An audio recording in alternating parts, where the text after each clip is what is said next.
Okay, so good morning. My name is Melinda Krebs. I am the Secondary Transition Training and Consultation Staff Developer here at IU12. And this is the session entitled, The Student Has an IEP, Now What? And I entitled that because the information here is specifically designed for regular ed teachers who have those IEP students in their classrooms. So if you are listening in on this, or if you are tuning into this later, that's like the demographic of people I was thinking of when I was thinking about Dr. Young's book, about everybody's student. And so I'm talking about those students that have an IEP that are in your classroom. And now they're in your classroom and kind of like they have an IEP, they are secondary age. What is my responsibility as a regular ed teacher? You can find the schedule for today, and it's on a slide here. So if you need a different session, if you have anything, you want to pull up that matrix so you'll be able to find everything on there that you're going to need for today's sessions. This is my contact information slide. I came into the world of special education, I'm sure much more of a backwards way than Dr. Young did. I did not start out in psychology. My first degree is in music education, and I graduated a very long time ago from Westchester University, and back when it was a state teachers college. And I was a music teacher for 2 years. And then I was a buyer for the Grumbacher department stores locally. I'm from York. That was the Bon-Ton. And then I had children, and I tell people that I took an 18-year maternity leave. And when that oldest student was going to go to college in his last year of high school, I decided that I was going to substitute teach so that we would have extra money for somebody who was going to college. And the result of that was I started to substitute teach for Lincoln Intermediate Unit 12. And specifically, I substituted at a center-based school. So I had a lot of life skill experience, autistic support, multiple disabilities of all kinds of ages. And I knew from the first day I substituted in that building that I made a mistake. This is what I was supposed to do. I was then offered, back when you could just about be breathing and have an interest in special ed, and that was going to be your ticket to teaching special ed. That's how I got in. I subbed 128 days just in the building I was in. I knew I was good at it. There was a need. I was offered a long-term position, and I took it. And it was a secondary life skills classroom. I knew a gift when it was given to me. I sought out the special education certification on my own. I became a full-time employee of the IU, and then I took those master's level credits and took them into a degree in Penn State. It's teaching and curriculum. I figured that things probably had changed in almost 25 years since I had graduated from school. And so I got a master's in teaching and curriculum, and then I added supervision in special education. And then I went back to Penn State and added cooperative education, and I added the ACRE certification from Virginia Commonwealth. I know a lot about secondary transition. So a few just norms here, and I'm sure if you listen to the welcoming this morning, you know what they all are.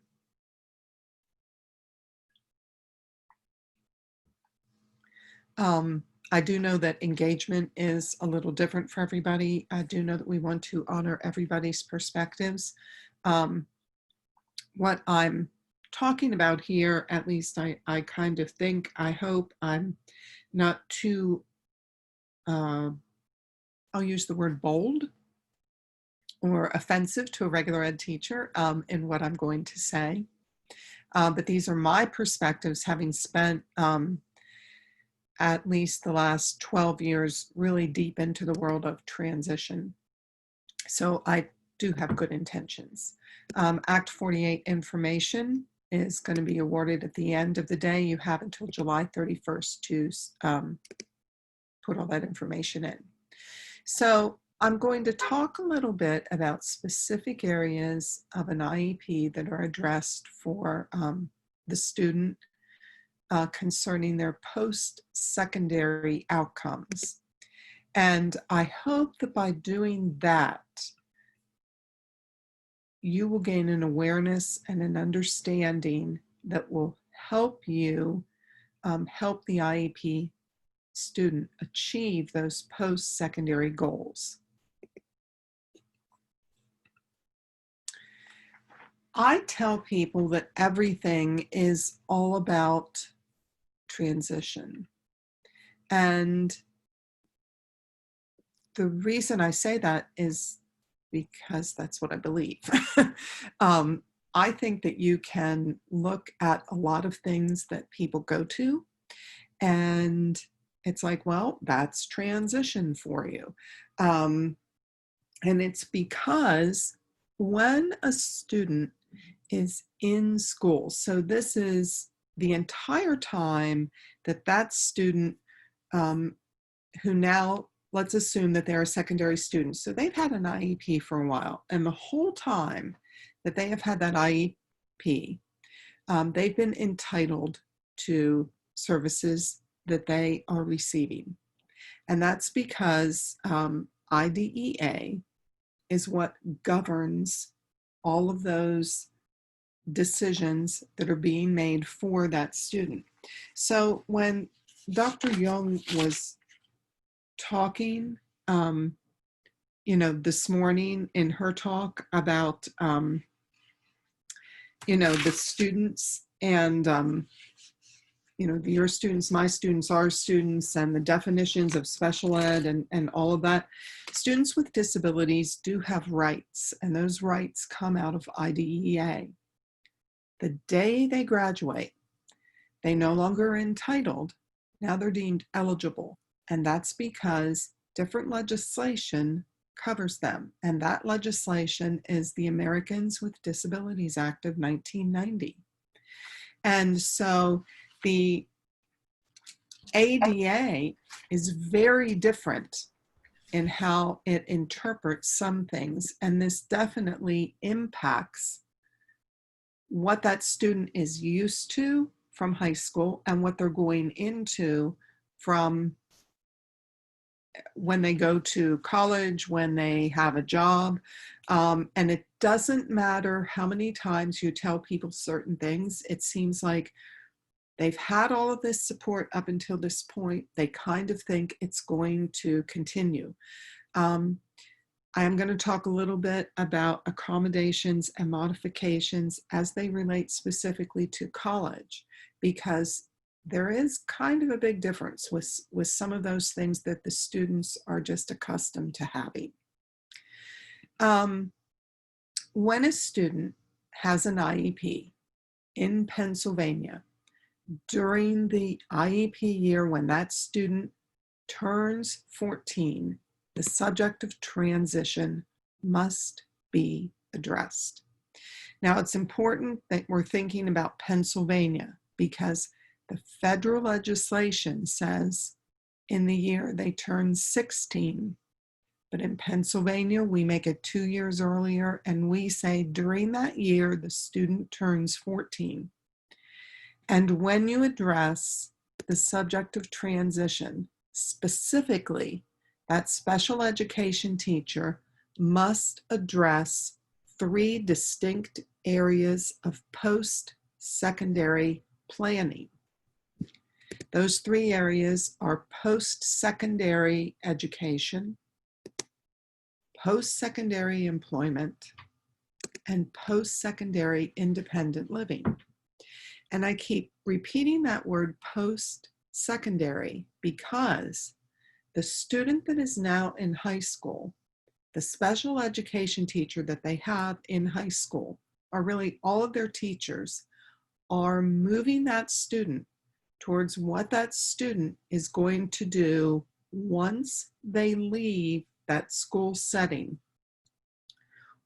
How are they going to continue their education when they graduate? Where do they intend to work after they graduate? Where do they intend to live after they graduate? And those are the sorts of things that, to me, makes everything about transition.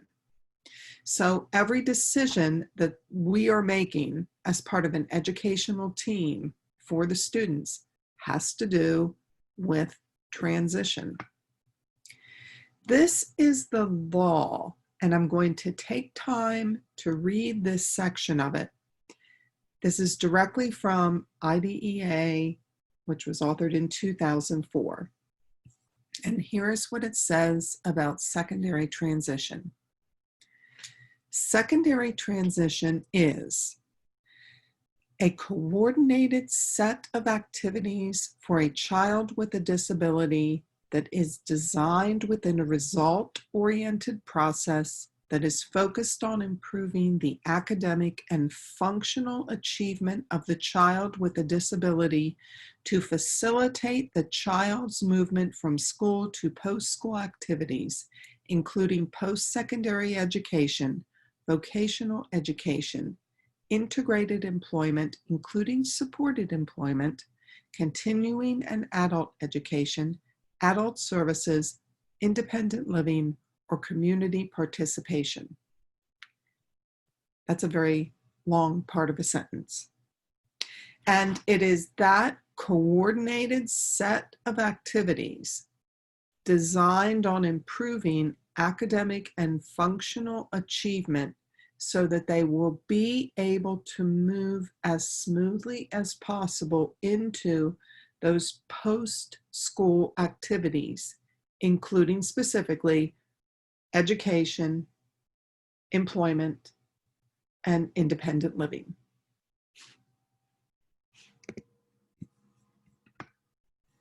For the student and the parent, that coordinated set of activities and services is the support that they get. And it supports the areas that they, as part of the team, desire for themselves after they graduate from school. So here's where you have to think as the regular ed teacher. I have these students in my classroom. I know they have an IEP. I know a little bit about this student. Maybe you don't know anything about the student. Maybe you know more about the student than you would like to, all right? It doesn't matter where you fall on the continuum. It's not just the special education teacher that is responsible for delivering these services. It's their placement in all of their classes, because that child, along with the parent, because they are who has the educational rights for the student, has divulged information of things that they desire for themselves after they graduate. So how does that special education teacher do that? How do they get all of that information from the student, from the parent? Well, typically, a lot of special education teachers' lives are revolved around the IEP, the dates, the gathering of information, collecting all of the data from various sources. So most school districts and or intermediate units have surveys for the parents to do and the students to do. And I think of a survey as something that can be, it might be something orally that's done every year. It might be something that is a paper survey that is filled out. It just kind of asks the student and it asks the parents. So this year, student, what do you think you want to do after you graduate from this school? Where are you going to go to school? How are you going to receive continuing education? How are you going to work? Where are you going to live?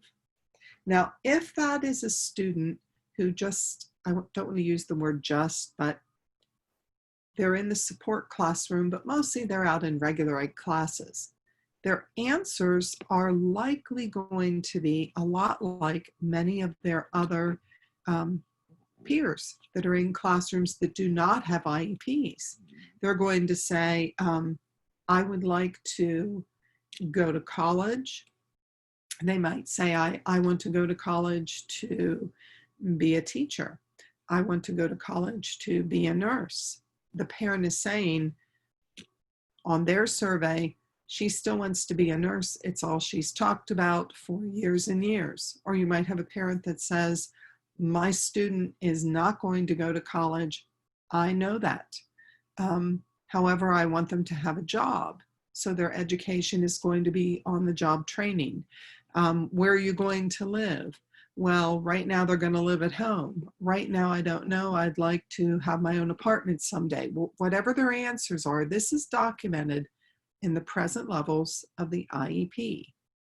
And also, there should be interest inventories that are done. And sometimes interest inventories might even come in the form of data for something that's done for all students within the guidance department.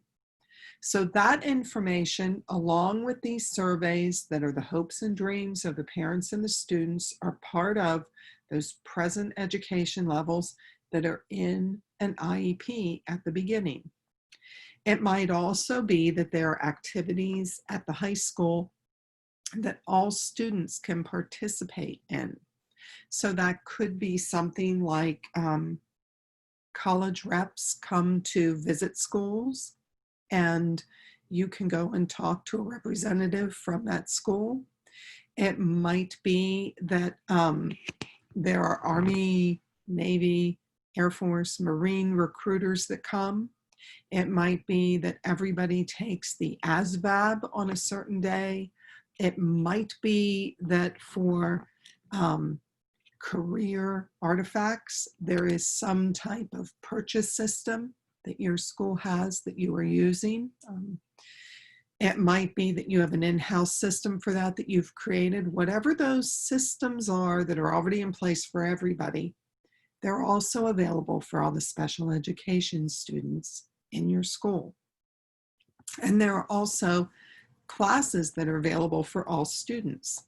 I know locally in IU12, there are some school districts that have like I'll call it a welcome to high school class. It might only be offered for a short period and maybe only for that like first semester. But if you're a ninth grader, you're going to take that class, and it's going to focus on the student developing good practices for high school or good practices for middle school.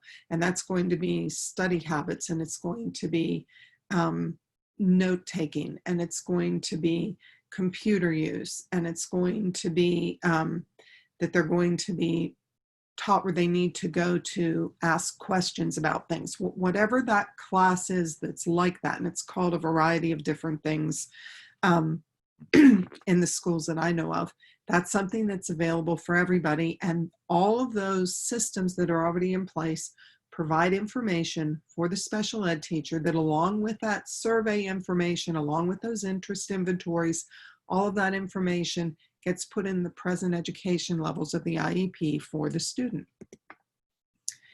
Now, after it's in the present education levels of the IEP. And that's kind of where it might be annotated, or it might be, here's the date that the student took the ASVAB. This is the score they got on that. This aligns with what they hope to do after they graduate. It also contributes to a chart that is part of the IEP, and it's known in the IEP as the transition grid. The transition grid is it's about in the middle of the IEP. It's after the present ed levels, and it's before you get to your measurable annual goals.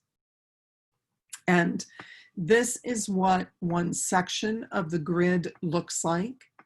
This is the one where you're going to list an employment goal. There's also one for an education goal. There's also one for an independent living goal. And the IEP, up until that point in those present ed levels, is going to provide documentation. And the documentation a lot of times comes from what that student says they're going to do. After I'm finished with school, I want to go to college and be a nurse. I want to be a nurse. Their employment goal post-secondary is they want to be employed as a nurse. And so that is what the special education teacher is going to fill out on this grid. And they're taking courses right now at your high school that are going to help support that. What courses are they taking? Whatever is on their schedule. They're going to need, if they're in, I'll just use 10th grade English, whatever math is 10th grade, whatever science is 10th grade. And you are one of those regular ed teachers that is providing instruction in a course that that student with an IEP is saying, I'm going to be a nurse. I'm in your math class. You are helping me to become a nurse. There are going to be services and activities, and the special ed teacher will fill all of that out. And they're going to have some type of measurable annual goal. That's one of their IEP measurable annual goals, not a post-secondary goal, that's going to help to contribute that. So maybe it's in math.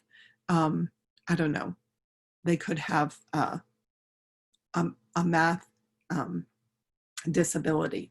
So that is why they have an IEP goal in math, and that is why somebody pushes into your class for math. And I am pretending that you are the regular education math teacher for that student.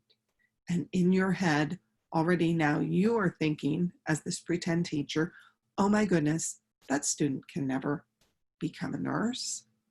I know how they struggle in math, or I know how they struggle in English. They can barely read, whatever you're thinking if you're that regular ed teacher. So what does that mean? You're the regular ed teacher. What am I responsible for? Like, I thought they were in special education. I thought the special education teacher is who's responsible for all that. Well, yes, they're on their caseload. You might be thinking, I didn't go into special education for this very reason. You might be thinking, oh my goodness, already, like, you've told me things, and I know there are students in my class, and I guess they think they can go to college. What am I responsible for? I guess it depends on what kind of person you are. But I think after hearing Dr. Young this morning talk, I also think that I'm going to refer back here to just, like, there are lots of reasons that somebody maybe has a disability. There's lots of support that maybe somebody needs. And so they have these rights while they were in school. But also we as teachers, because we have special education students in our classroom, we are responsible for the instruction that we're going to deliver. And when she talked about the mission, the identity, that belief that, like, we believe that we can help make that happen, the inclusion, that we know how to differentiate instruction, that I'm somewhere where I'm going to be able to use giftings that I just have as a teacher to help reach that student. In those broadest terms, when you have a student in your classroom that has an IEP, you are, by nature of that, everybody is now in special education. And so the students that are included in your classroom, yes, breaking down the instruction, maybe providing you with that information, those more like guiding principles that you might need to help somebody achieve their goals, they might be given to you by the special ed teacher. But there is a responsibility for the regular ed teacher, especially now that you're kind of thinking, okay, that student, that IEP conference, I've been there, I've had those kiddos, and I'm thinking they're thinking they can go to college, and I'm not sure they can go to college. What does that mean for me? We're going to take a look at a video, and the video is about a student-led IEP. Now, this is not a new concept. And if you teach somewhere where there are student-led IEP conferences, I think that's wonderful. So the student-led IEP is something that, and this is a brief clip. The student-led IEP is something that some schools practice. This is an IEP conference. Now, of course, this was produced to showcase this school district's ability to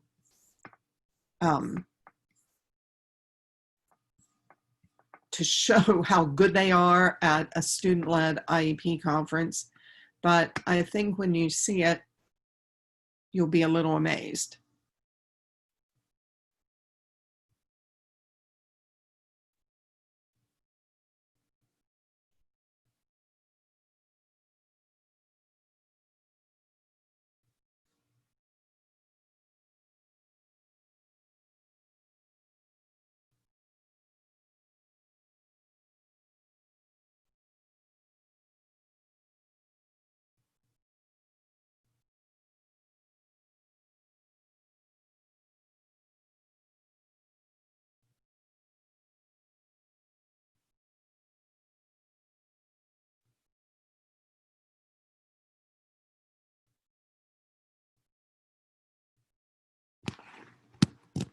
Really huge for him. So next year too, I think we talked about doing internships. Yeah, so I was about to ask. Yep, right. and getting you outside of the building, even maybe going down to the middle school or some of the other schools around That's the here. goal. Yep, that's I really want to do. I really work well with young children. I am going to start looking at colleges. Okay.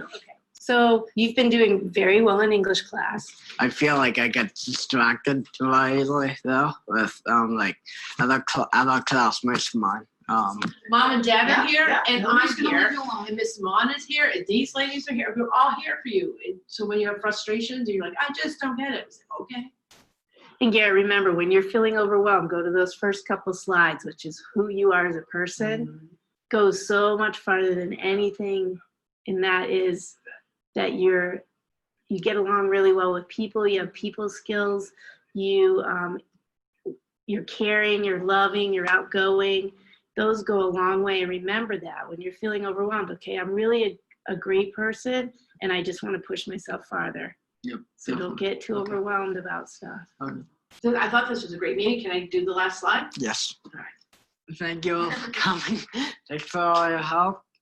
And yeah. I love it. That's awesome. I feel like obviously it's all about me and it's my IP meeting. I'm in charge of it. You did a good job leading your own meeting for the first time.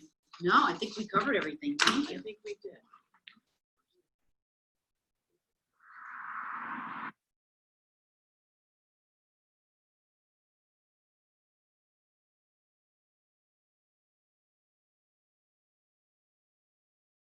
Out of all of the student-led IEP videos, and there are a lot, I picked that one for today for a couple reasons. sometimes I know, especially when I was the transition coordinator and the scope of my work at IU12 was slightly different than it is as a staff developer. I attended many IEP meetings where I felt like this is what the students look like. They were about as interested as this. I've also attended IEP meetings where I felt like there were this many people in the room and it was all teachers, and it was maybe the building principal or the assistant principal, and it was all kinds of people that were there.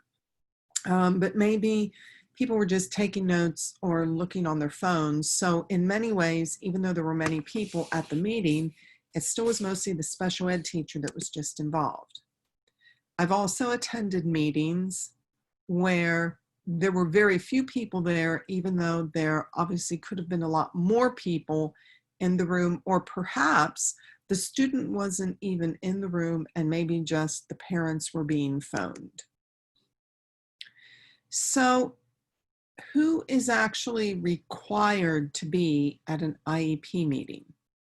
Well, the LEA, so for most people, that's their building principal. It's somebody at that local education agency that's responsible for paying for the services. It's a general ed teacher, it's a special ed teacher, it's the parent, it's the career tech rep if they're considering going there for school. And once somebody is 14 years old, it should also be the transition coordinator, the psychologist, the job coach, and the student should also be at their meeting. But sometimes I think, and this is the part where I hope I don't offend anybody, it's the part that I highlighted about the regular education teacher's attendance. The regular education teacher would be expected to attend each IEP team meeting unless he or she has been excused from attending through the use of the parent consent to excuse members from attending the IEP team meeting. If the student is participating in several regular education classes, every regular education teacher is not required to attend. And I understand why that is. Because there aren't enough subs. But I want us to consider for a minute the game of baseball. Now, I specifically chose the Philadelphia Phillies because at my house, that's how we roll. But I want to consider the game of baseball because this, to me, is a little bit, or can be a little bit, like an IEP meeting. There are 9 players that are on the field, and that's the level of support that the student has. Think about playing baseball if there were only 5 players on the field. What if you only had a center fielder and no right fielder or no left fielder? What if you had no third baseman, only a shortstop and a first baseman? What if you had no catcher? How effective would that baseball team be? Well, it's actually a ridiculous comparison because, of course, that's not how baseball works. But sometimes with transition, I kind of think that's what we do to students. We have these IEP meetings, and I'm actually speaking to like 2 different things here. In the world of transition, maybe we have that full complement of people that support somebody, and then they graduate and that student feels like, oh my gosh, I lost all that support. And there's that part of it. But within the team, there are all of these people that can speak to a special education student's post-secondary goals. And yet, when they graduate, it's almost like we're saying, well, yeah, but good luck. You're now playing with those 5 players on the field instead of 9. If there is not something in your school setting an ability or a time for that regular education teacher to regularly team with special education teachers to discuss the students, there should be that time so that the regular ed teachers know what those post-secondary goals are that are going to help drive instruction for all of the students in their room. They should know what those goal areas are.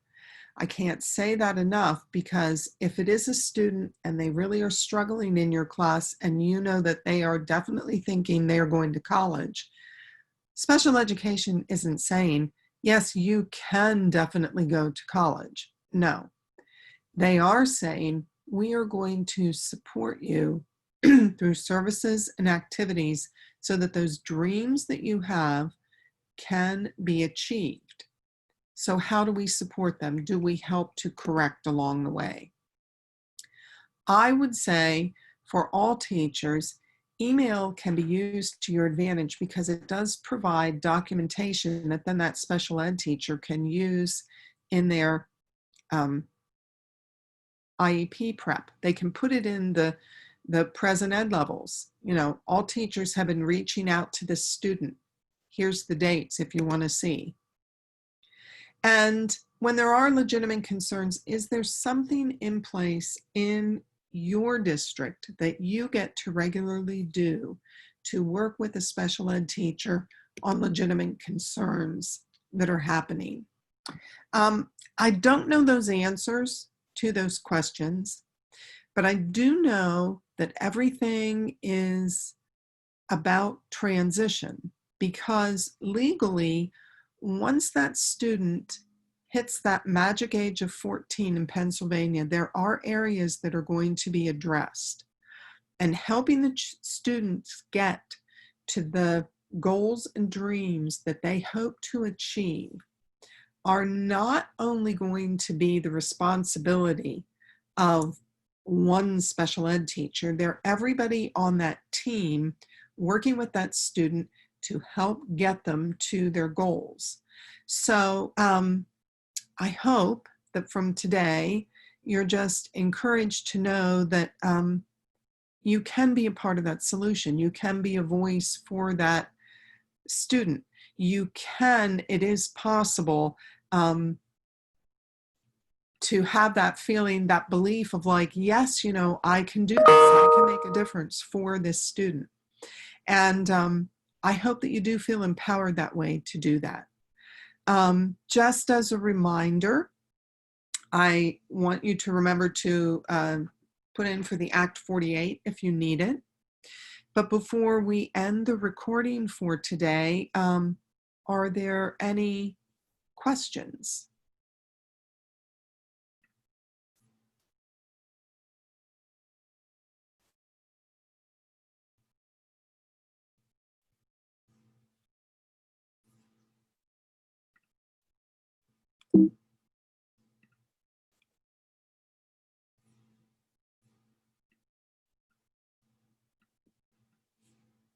Okay, I do see here, Shannon, I'm just now, oh, I have that hidden behind that. Hang on a second. Okay. Oh yeah, the special ed director can also sign as the LEA. Yeah, sorry, I didn't see that till now. Yeah, it's just somebody that's in charge of who is going to be making that decision. And sometimes the special ed directors in a district have the ability to, within their system, say, here's how we're going to create this teaming time for regular ed and special ed to get together and talk through these students. And sometimes the building principals are the person who's in charge of all the special ed teachers. So then the director of special ed has to just work with the building principals so that they get kind of like buy-in to help create this teaming time. It really, each district is very different. And I think because each district, I mean, the best thing about Pennsylvania is there's local control. The worst thing about Pennsylvania, there's local control. Because there's not one set way to do things, everybody handles things a little bit differently. And so it can get a little disjunct, and it can sometimes to the special ed teacher feel like I'm the only person speaking truth into this student's life, when really there are lots of other teachers that could be, they just don't maybe know what all that information is. So thank you very much for attending. And I'm going to actually stop the recording and end the session. I hope you enjoy the rest of the day, and thanks so much for joining me this morning.